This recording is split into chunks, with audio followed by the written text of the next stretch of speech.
Boa tarde, pessoal. Temos o horário oficial aqui. Eu só queria fazer um pequeno aviso, uma explicação, talvez, né? Hoje quem vai apresentar é o Rodrigo Roque Dias, lá da UFABC. Ele não é a primeira vez que ele apresenta no seminário, então, explicar que isso aqui também é um experimento científico, que a última vez que o Rodrigo apresentou, se vocês olharem na página, foi 13 de março de 2020. Para quem lembra bem da data, o que aconteceu foi que na 13 teve esse seminário de coisas legais, que era uma comemoração de sexta-feira 13. Na terça-feira seguinte, as aulas foram suspensas, né? Na verdade, já estava avisado, ficou suspenso desde então. A gente já fez alguns seminários de coisas legais de sextas-feiras 13 desde então, e nada aconteceu. E agora a gente está testando se é o Rodrigo, mas não numa sexta-feira 13. Então, é uma parte do teste. Mas a apresentação que ele tinha feito de sexta-feira 13 era sobre a axioma da escolha também. Então, é um teste duplo. Se der alguma coisa dessa vez, a gente vai ter que depois separar o Rodrigo sem ser o axioma da escolha. Mas a gente vai ser assim que ciência caminha para frente. E se nada acontecer... Se nada acontecer, aí a gente tem que vir numa sexta-feira 13 e falar sobre a axioma da escolha. Perfeito. Bom, vocês já entenderam. Bom, obrigado, boa tarde, gente. Obrigado pelo convite, pelo novo convite, pelo voto de confiança, né, para que tudo permaneça bem depois disto. Bom, a gente vai falar sobre o que a matemática tem a ver com premonição, com prever o futuro. Vamos começar só a título de motivação. Vou colocar umas imagens de algumas pessoas aqui para a gente pensar um pouco o que há em comum entre elas. Tá? Essa primeira pessoa, imagino que vocês sabem dizer quem é, certo? Quem é? Galileu, muito bem, perfeito. Esta próxima pessoa talvez seja um pouco mais difícil. Alguém sabe, por acaso? Este é Cardano. Cardano, um matemático famoso, que escreveu uma obra seminal sobre a álgebra, né, Ars Magna.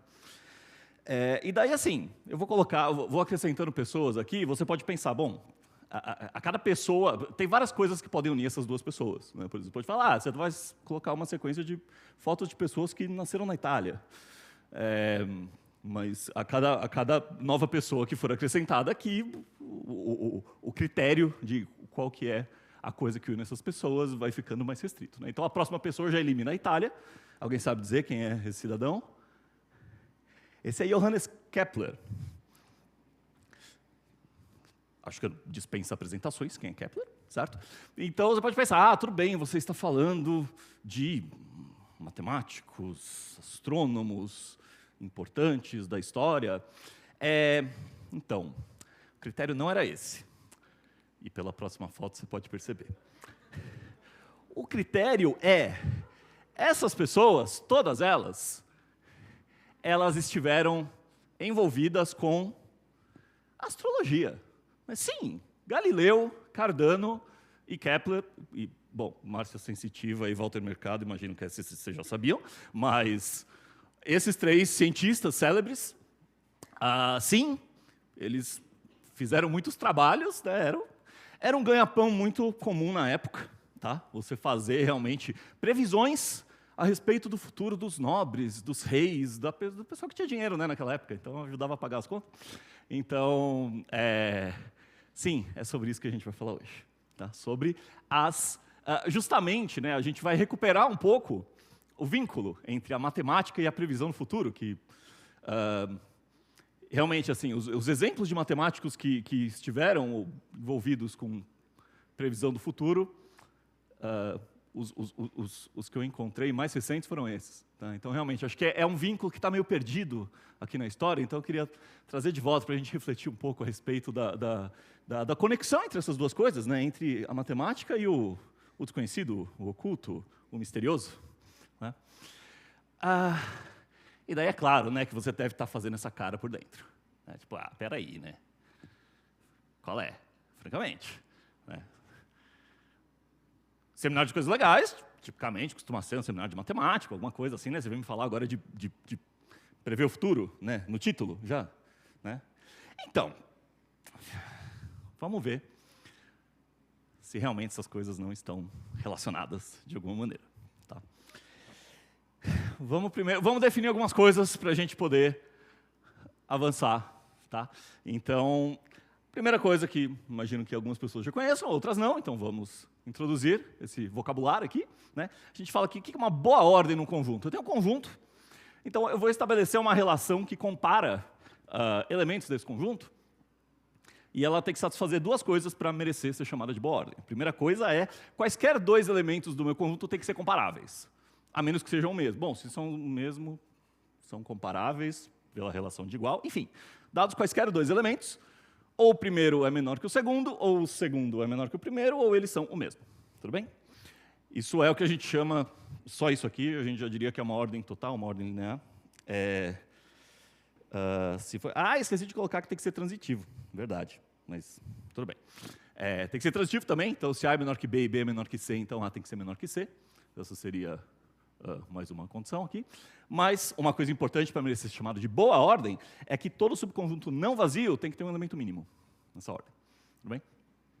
Então, assim, intuitivamente, quer dizer que a gente consegue colocar todo mundo numa fila. E essa fila está bem organizada. Ela está bem organizada em que sentido? No sentido de que não interessa em que ponto da fila, imagina, você está percorrendo a fila do começo, não interessa em que ponto da fila você parou, sempre existe quem é a próxima pessoa da fila. Tá? E isso não quer dizer que, tudo bem, então é uma fila de uma quantidade finita de pessoas, ou é uma fila das pessoas estão enfileiradas, indexadas, por exemplo, como no conjunto dos números naturais. Não necessariamente. Né? Por exemplo, imagina, eu tenho um conjunto de todos os números naturais, então eu tenho o 0, o 1, o 2, etc. E daí eu resolvi, lá no final, depois de todos eles, eu vou pegar o meu cachorro e botar lá. E vou falar, olha, o meu cachorro é maior do que todos os números naturais. Isso é um novo conjunto, os números naturais junto com o meu cachorro, e ele está bem ordenado desse jeito. Depois que eu percorri a parte números naturais da fila, existe o próximo cara, que no caso é um cachorro. Tá? Mas, enfim, você pode ter alguns momentos de reticências na sua fila e vai ter a próxima pessoa na fila, ou cachorro na fila, depois das reticências. Tudo bem? E daí uma coisa importante é que se você tem uma boa ordem, você não pode ter uma sequência infinita decrescente. Tá? Por quê? Porque justamente o conjunto de todos os caras dessa sequência infinita decrescente é um subconjunto não vazio do seu conjunto que foi bem ordenado e que não tem como ter elemento mínimo. Tudo bem? Ok, isso é importante saber sobre boas ordens. E uma coisa importante, que é o teorema de Zermelo, é que todo conjunto pode ser bem ordenado. Então, para qualquer conjunto, existe uma boa ordem sobre ele. Isso é um teorema, mas também pode ser pensado como um axioma, porque ele é equivalente ao axioma da escolha, que é uma coisa que a gente vai usar sem pudores, porque é um axioma. É uma das regras do nosso jogo, tudo bem? Beleza. Então, isso aqui é um resumão aqui de coisas bem ordenadas. E daí ok, já sabia o que era um conjunto bem ordenado. O que isso tem a ver com prever coisas? Ok, então vamos imaginar o seguinte, tá? Vamos começar a definir agora, de fato, o objeto de que a gente vai tratar aqui. Então, vamos chamar de E o conjunto de todos os estados possíveis do que você quer analisar. E o conjunto de todos os estados possíveis pode ser realmente o conjunto de qualquer coisa. Imagina, esse conjunto, um elemento, né, um estado, eu posso pensar que para cada partícula do universo, qual é a posição exata dela e qual é a velocidade dela e qual é a massa dela. Enfim, eu vou descrever da maneira mais completa o cenário que eu estou interessado em prever. Tudo bem? Então, um estado vai ser isso. Vai ser um jeito de codificar uma informação que interessa para a gente. Tudo bem? Beleza, então E é o conjunto de todos os estados possíveis que nos interessam. E uma função que vai do conjunto dos números reais no conjunto de todos os estados possíveis é o que a gente vai chamar de um cenário. Então, o cenário, o que é? É justamente uma função que vai descrever para a gente, para cada instante t, vamos pensar no conjunto dos números reais aqui como sendo uma linha do tempo. Então, o cenário vai dizer para a gente o quê? Para cada instante t, qual que é o estado em que o universo se encontra, ou em que a situação que você está estudando se encontra, naquele instante t. Tudo bem? Então, o cenário ele vai te dar a evolução dos estados ao longo do tempo. Vamos dizer assim. Tá bem? Então, isso a gente vai chamar de cenário. E daí, entre todos os cenários possíveis, tem um que é o cenário verdadeiro, que é o que de fato acontece, que é o que está acontecendo. Então, o conjunto de todos os cenários são cenários, alguns são possíveis, outros não, mas tem um que é justamente o que se verifica na realidade. E é esse que a gente está querendo adivinhar, num certo sentido. Tá bom? Então, esse é o nosso maior interesse, é como descobrir qual é o cenário verdadeiro, qual vai ser o cenário verdadeiro, sem ter que olhar para lá. Porque, afinal, a gente não consegue, porque é o futuro. Né? Então, olha só. A gente vai, fixado o instante t, vamos pegar agora. Fixado o instante t, a gente vai adivinhar qual vai ser o estado no instante t a partir do histórico de estados para instantes que vieram antes de t. Então, o objetivo é justamente prever o estado, né? O estado para o cenário V, para o cenário da realidade. Né? Na realidade, qual vai ser a realidade no instante t se eu conheço as realidades nos instantes que precederam t? É isso que a gente vai, de maneira um tanto ambiciosa, tentar fazer aqui. Tá? O que a gente vai fazer? A gente vai pegar uma boa ordem sobre o conjunto de todos os cenários. Né? Então, lembrando, um cenário é uma função do conjunto dos números reais no nosso conjunto E de estados. E o conjunto de todas as funções de R em E a gente costuma denotar por esse E elevado a R. Tudo bem? Mas é o conjunto de todas as funções. A gente pode pegar uma boa ordem sobre esse conjunto, porque, pelo teorema de Zermelo, todo conjunto pode ser bem ordenado, em particular este. Beleza? E daí, o que a gente vai fazer? O instante t que a gente quer prever foi fixado. Então, a gente vai olhar o conjunto de todos os cenários que concordam com a realidade até o instante t. No instante t eu não sei, mas em todos os instantes que antecederam o instante t, eu vou olhar os cenários que ainda são possíveis, vamos dizer assim. Tudo bem? Então, até o instante t, deu tudo certo. Do t em diante pode ser qualquer coisa, sei lá, eu estou olhando para todos esses. Né? Aqui abriu. Tenho várias possibilidades. E a gente quer encontrar qual dessas possibilidades é o V, né? O cenário verdadeiro. E o que a gente vai fazer? Esse conjunto ele é um subconjunto não vazio, né? Então, fixado ao instante t, a gente vai pegar esses caras, que de t em diante podem ser qualquer coisa, mas antes coincidem com o cenário real. E esse subconjunto não vazio, ele é não vazio porque o V está lá dentro. Tudo bem? Por ele ser não vazio, ele tem um elemento mínimo com respeito à boa ordem que a gente fixou. E esse elemento mínimo, que a gente vai chamar de CT, né, é o nosso chute para o instante t, ele vai ser o nosso palpite. Né? E a gente vai ver por que esse é um bom palpite. Esse é um bom palpite porque ele praticamente sempre vai adivinhar corretamente o que a verdade vai ser no instante t. E quando eu digo praticamente, né, você fala, praticamente quer dizer o quê? Quer dizer, praticamente sempre, né? Praticamente todo instante, quer dizer, probabilidade 99%. Então, mais que isso, né? A gente vai ver que o conjunto dos instantes de tempo em que esse processo de palpite, de palpitar, erra, ele é inumerável. Para um conjunto de todos os instantes, que é o conjunto dos números reais, que ele é não enumerável, ele é muito grande. E não só isso, né? Bom, ele sendo enumerável, sendo um subconjunto enumerável do conjunto dos números reais, ele vai ser um conjunto de medida zero. Isso quer dizer que ele é um conjunto que não ocupa espaço na reta real. Tudo bem? Então, assim, é bem pouca gente. É muito raro a gente errar, se a gente fizer isso.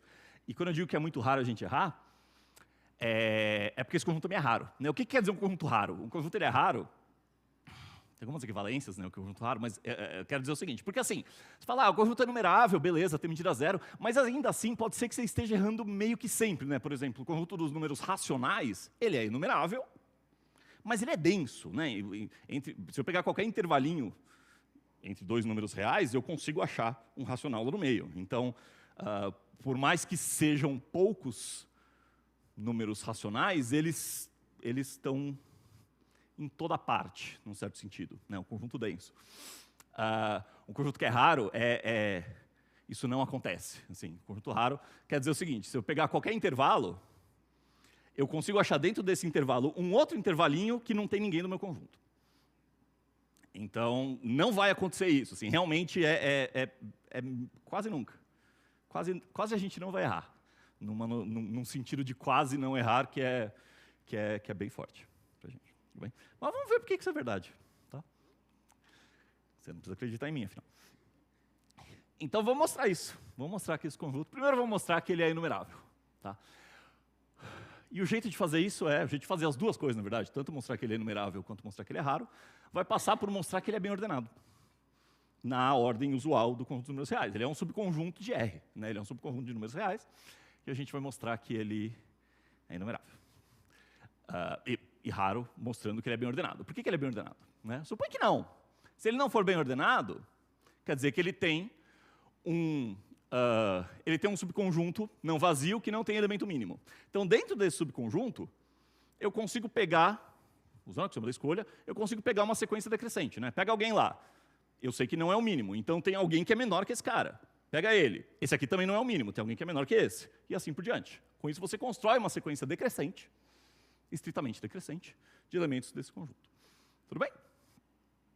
Ok. Aí, agora vamos ver esses instantes, o que acontece neles, o que o nosso método de previsão vai fazer nesses instantes. Tá? Repara que, num instante qualquer, né, o nosso método de previsão era o quê? Né? A gente olhava esse conjunto, imagina que eu quero prever aqui qual vai ser o cenário no instante Tn. Tudo bem?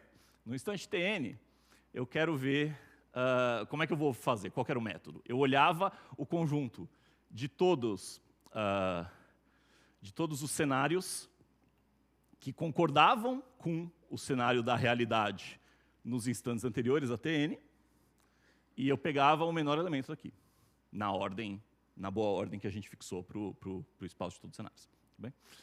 Agora, repara o seguinte, né? Se eu tenho um cenário F que concorda com a realidade para trás do Tn, então ele concorda com a realidade para trás do Tn mais 1, né? Porque o Tn mais 1 está à esquerda do Tn. A gente está pegando uma sequência decrescente. Então vale essa inclusão de conjuntos aqui, né? Todo cenário que concorda com a realidade antes do Tn vai, em particular, concordar com a realidade antes do Tn mais 1. E daí, se eu vou pegar o menor elemento desse conjunto, desses dois conjuntos, pode ser que seja o mesmo, mas assim, como esse conjunto de baixo aqui tem mais gente, pode ser que o menor elemento desse cara seja ainda menor do que o menor elemento do primeiro conjunto. Mas, em geral, a desigualdade que a gente vai ter vai ser essa. O cenário que a gente chutou para o instante Tn mais 1, ele certamente não vai ser maior do que o cenário que a gente chutou para o instante Tn. Tudo bem? Porque eu estou pegando o elemento mínimo de um conjunto que é maior. Então, talvez eu esteja pegando um cara que está mais à esquerda ainda. Né? Tem espaço para isso. Pode ser que tenha. Beleza? Tá bom. Daí, ok. Certamente, o cenário que eu chutei para o instante Tn mais 1, ele não vai ser maior que o cenário que eu chutei para o instante Tn. Mas será que eles podem ser iguais? E também não. Né? Por que não? Porque, veja, o Tn mais 1 está à esquerda do Tn, né? Então, quando você, no cenário Tn, quando você calcular o que ele fazia no instante Tn mais 1, veja, o cenário Tn, ele era alguém que até o instante Tn, né, para trás do instante Tn, ele concordava com a realidade. Então, se o Tn mais 1 está à esquerda do Tn, no Tn mais 1, ele faz a mesma coisa que a realidade fazia, a mesma coisa que o V faz. Então, essa igualdade vale. Só que a gente está justamente pegando... Quem são esses caras, esses T1, T0, T1, T2, etc.? Eles são justamente instantes do tempo que a coisa falhou. Né? Instante de tempo em que a gente chutou errado. E se a gente chutou errado, quer dizer que no instante Tn mais 1, o nosso chute para o instante Tn mais 1, que é o Ctn mais 1, ele é diferente do que a realidade fazia no Tn mais 1. Conclusão, né? Nesse instante Tn mais 1, o nosso chute para o instante Tn é diferente do nosso chute para o instante Tn mais 1. Então, essas duas funções não são a mesma. Elas são diferentes. Então, essa esse menor igual que a gente tinha aqui, na verdade, ele é um menor estrito. Isso vale para todo n. E se isso vale para todo n, a gente vai ter uma sequência decrescente de cenários no nosso conjunto que era bem ordenado. E daí não pode, né? Então, o nosso conjunto F é bem ordenado. O conjunto dos instantes em que a gente chutou errado, ele é bem ordenado na ordem usual da reta real. Beleza? E daí o resto, agora, é só diversão, né? Porque, ó, por que ele é inumerável, então? Se eu tenho conjunto bem ordenado, eu consigo, né? O que é o conjunto bem ordenado? Lembra? Se eu peguei um cara qualquer, eu sempre vou ter o próximo, né? Ok, pega entre esse cara e o próximo, eu tenho o quê? Um intervalo na reta real. Então eu tenho um número racional aqui dentro. Entre esse aqui e o seguinte, eu vou ter um número racional aqui dentro também. E com isso eu consigo fazer uma função injetora do conjunto F, que é bem ordenado, no conjunto dos números racionais, que é inumerável. Então, se para cada elemento de F eu consigo associar um número racional, de maneira que essa associação sempre pega caras diferentes e leva em números racionais diferentes, quer dizer que, no máximo, eu tenho tantos elementos em F quanto eu tenho no conjunto dos números racionais, que é um conjunto numerável. Então, F tem que ser numerável. Quer dizer que ele é pequeno no contexto do conjunto dos números reais. E não só isso, né? Por que ele é raro? Porque, se ele é bem ordenado, o fecho dele, quer dizer, quando eu vou... Fecho do conjunto, o que é? Eu vou acrescentar todo mundo onde o meu conjunto está se acumulando, está se amontoando, né? Se eu tenho um conjunto bem ordenado, para eu pegar onde ele está se acumulando e talvez não esteja lá, vai ser justamente nos lugares em que eu tenho na minha fila algumas reticências. Se eu tenho reticências, pode ser que o cara que eu precisava colocar lá, no conjunto dos números reais, não esteja lá. E esses vão ser os que eu vou ter que colocar. Pode ser que ele já estivesse lá, eu não preciso fazer nada. Mas, quer ele estivesse lá, quer não, depois que a gente colocou esses caras depois das reticências, a gente continuou tendo um conjunto bem ordenado. E daí, se ele é bem ordenado, ele não pode conter nenhum intervalo aberto, né? Porque se eu tenho um intervalo aberto, no conjunto dos números reais, ele não vai ter elemento mínimo. Então, isso aqui contradiria o fato de ele ser bem ordenado, porque eu teria um subconjunto não vazio lá dentro, que não teria elemento mínimo. Então, com isso, a gente mostra o que a gente queria. Mas, você pode falar, peraí. Você está prevendo o presente a partir do passado. Você falou que você ia prever o futuro. Então, pois é. Mas até agora está dando certo, né?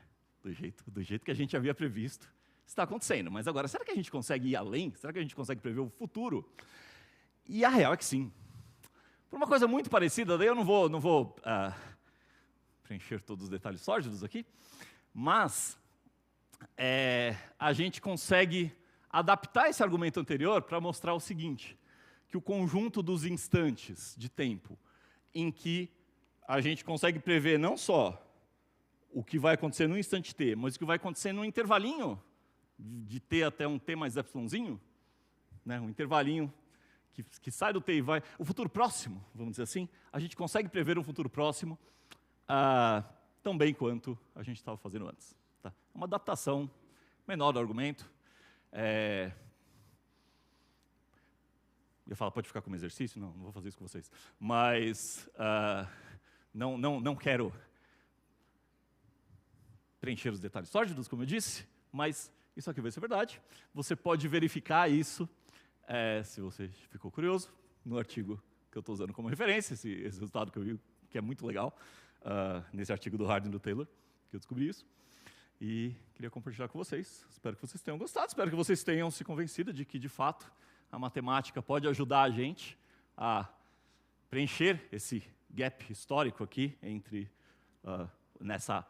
como até a gente colocou no resumo, né, da palestra, a esquecida arte da clarividência premonitória, né? Espero que tenha inspirado vocês aqui a buscar um pouco mais de conexão com o mistério.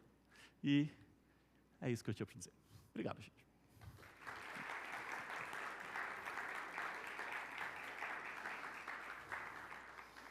Tentei terminar mais cedo. talvez tenha corrido muito, não sei. Perguntas? Tem bastante gente de bege hoje, né? Não? Só um minutinho que a gente vai levar o microfone. Espera aí.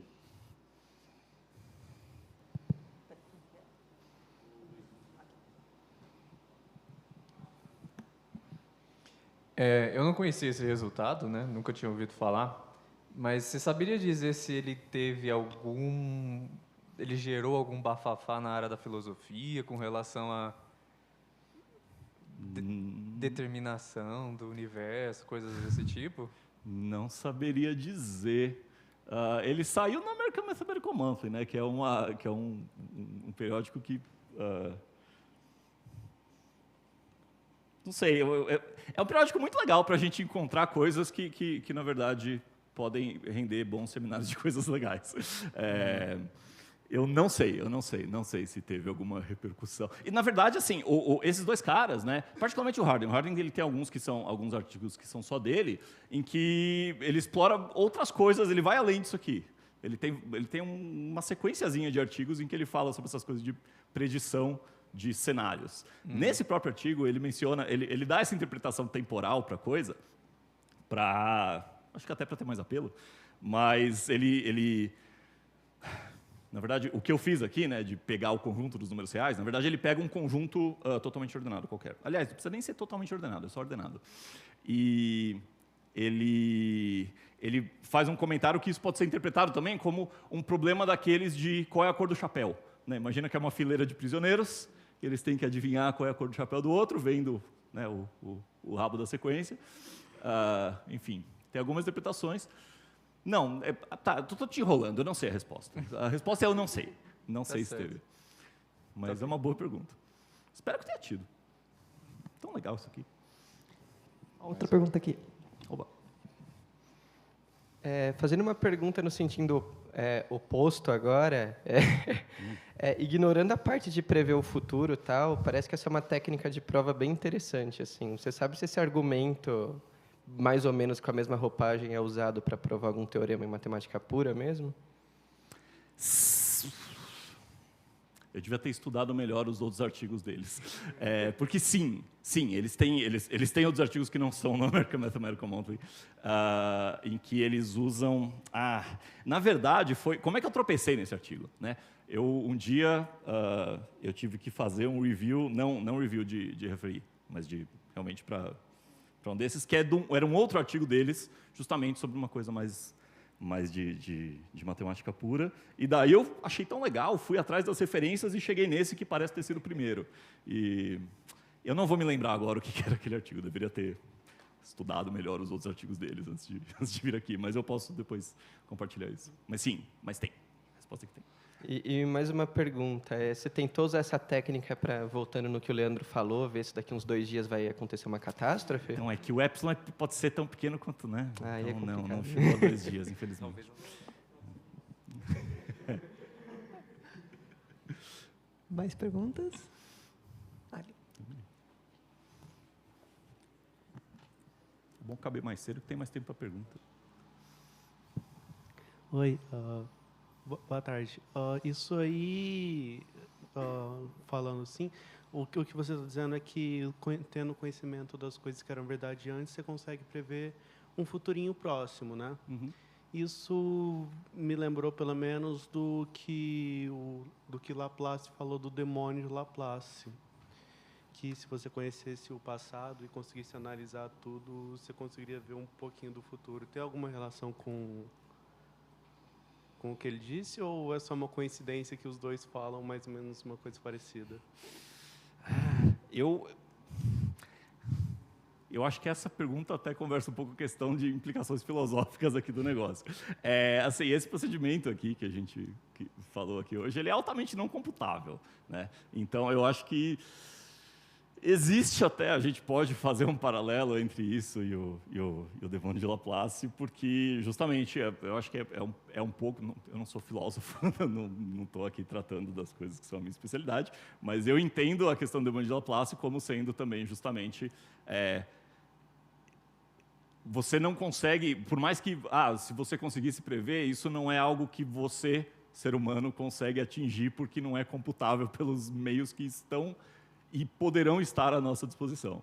Então, não sei, eu diria que ambos lidam com a mesma coisa, mas e essa mesma coisa é intangível na prática. Apesar de não ser prático, é um resultado. É um resultado não construtível, né? Porque a gente está usando o axioma da escolha numa situação totalmente abstrata. Mais perguntas?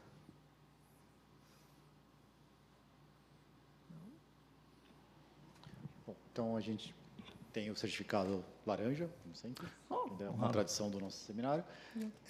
Esse era Bom, deixa eu agradecer de novo o Rodrigo, né?